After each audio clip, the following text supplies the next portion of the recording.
வணக்கம் சொல்லுங்களா. ஆதாம் ஏவாள் பற்றி தெரிஞ்சுக்க ஆசையா இருக்கீங்களா?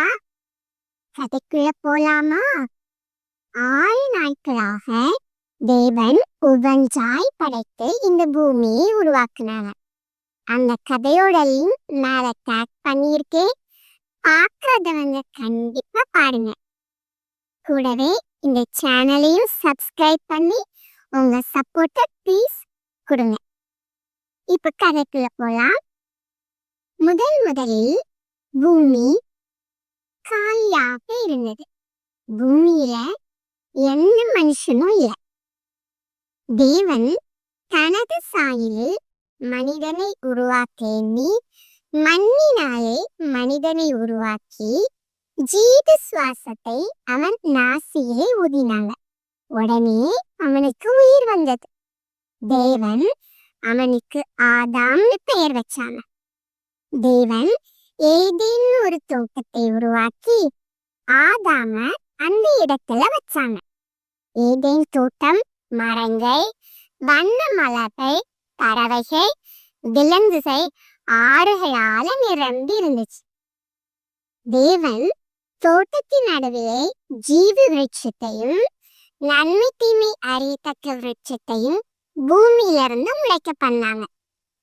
தேவன் ஆதாமிடம், நீ தோட்டத்தில் உள்ள சகல விருட்சத்தின் கனியும் புசிக்கலாம், ஆனால் நன்மை தீமை அறியத்தக்க விருட்சத்தின் கனியை மட்டும் புசிக்க கூடாது.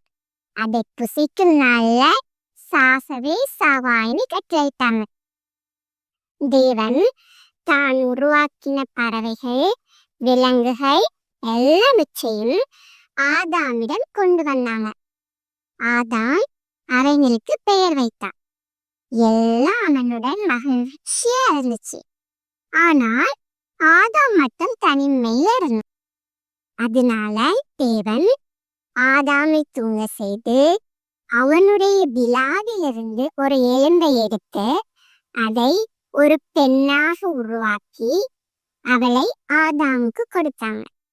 ஆதாம் அவளுக்கு ஏவாள்னு பெயர் வைத்தாங்க. ஆதாம் மற்றும் ஏவாள் தோட்டத்துல ரொம்ப மகிழ்ச்சியா வாழ்ந்தாங்க.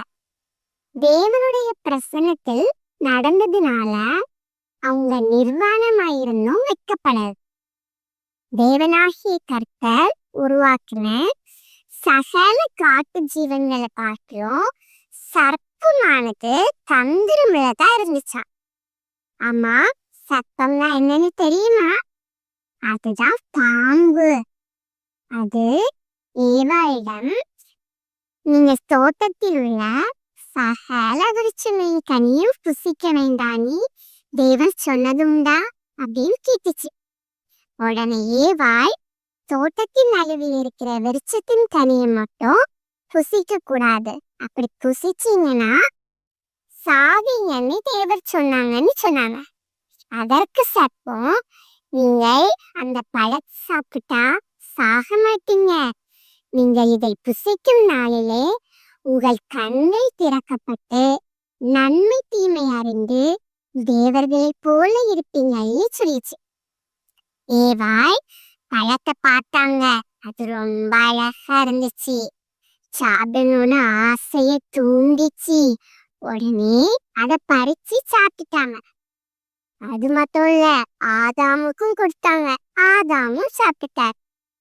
உடனே அவருடைய விவசாயில இழந்ததுனால நிர்வாணமா இருக்கிறத உணர்ந்து வைக்கப்பட்டு ஓடி போய் அத்திலைகளை கைக்கு போர்த்தி கொண்டாங்க. தேவசாயில இழந்ததுனால தேவ சமூகத்துல இருக்க முடியாம செடிகளுக்குள்ள போய் மறந்துட்டாங்க. தேவன் எப்போ போல ஆதாம் ஏவாள் கிட்ட பேச வந்தாங்க. ஆனா அவங்கள காணும்.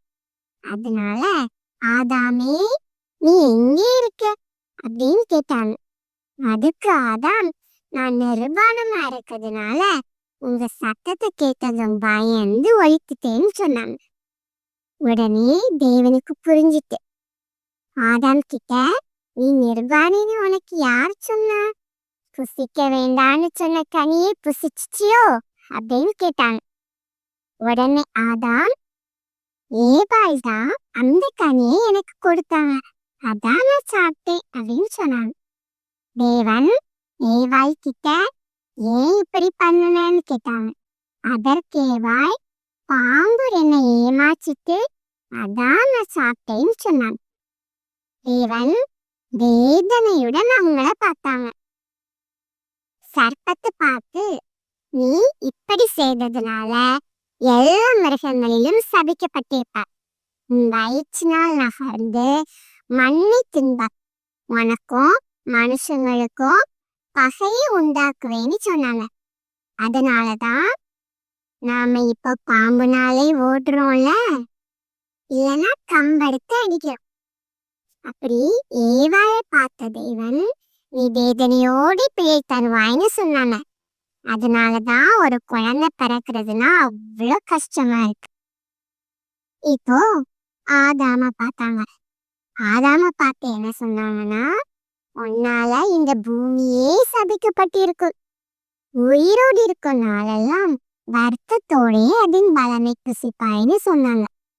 அதனாலதான் நம்ம அப்பாலாம் நம்மளை நல்லா பார்த்துக்க வேலைக்கு போய் ரொம்ப கஷ்டப்படுறாங்க.